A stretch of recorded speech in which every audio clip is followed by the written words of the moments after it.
જબરજસ્ત. સરસ, મજા આવે, ખૂબ સરસ.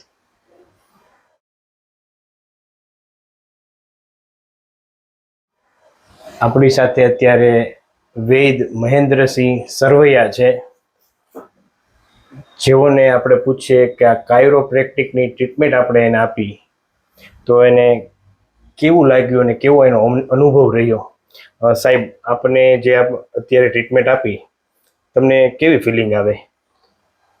ભારતના આ બધી વિદ્યાઓ આપણે કાયરોપ્રેક્ટિસ કે વાસ્તવિક દ્રષ્ટિએ ભારતની આ પ્રાચીન શાસ્ત્રોમાંથી ઉદ્ભવ વિદેશમાં જઈને ત્યારે ભારતમાં આવ્યું છે. બરોબર. તો ત્યારે અત્યારે એટલા બધા પેઇનના કેસીસ વધી રહ્યા છે.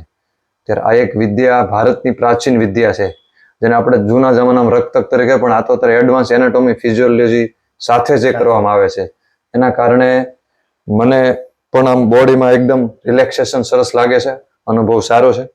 અને દુખાવાની પેઇન કિલર ખાવી એમના કરતાં આ ચિકિત્સા વર્તમાન સમયમાં ખૂબ એટલે ખૂબ ફળદાયી, ઉત્તમ અને ભારતીય પરંપરાની વિદ્યા કહેવાય. એટલે એનું પ્રોત્સાહન થવું જોઈએ, ઘર ઘર સુધી પહોંચવું જોઈએ.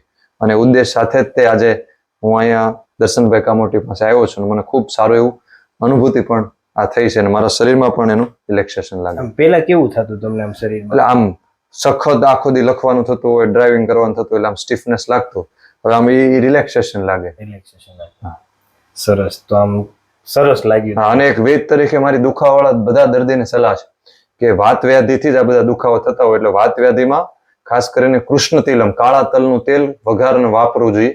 અને ભાવપ્રકાશ ઋષિનો એક પ્રયોગ છે કે એક મુઠ્ઠી જેટલા કાળા તલ રાત્રે પાણીમાં પલાળીને સવારે નિત્ય લે, એટલે રસાયણ જેવું કાર્ય, હાડકા વજ્ર જેવા જેવું શાસ્ત્રમાં લખ્યું છે.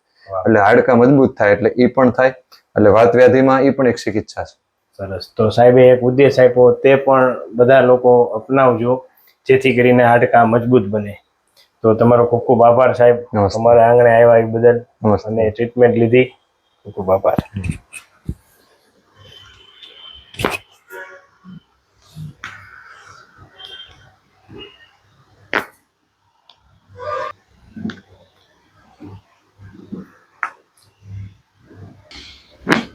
ઓકે, ઠંડો શ્વાસ લો. ઠંડો શ્વાસ લો.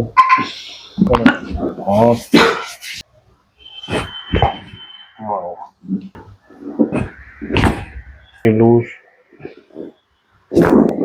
ઓકે, ઠંડો શ્વાસ લો. ચલો. ઓકે.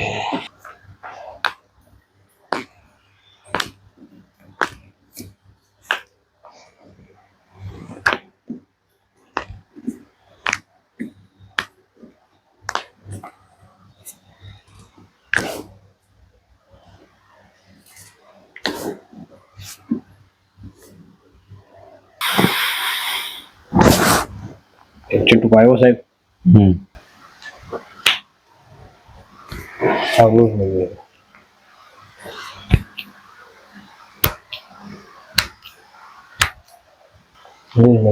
ઓકે.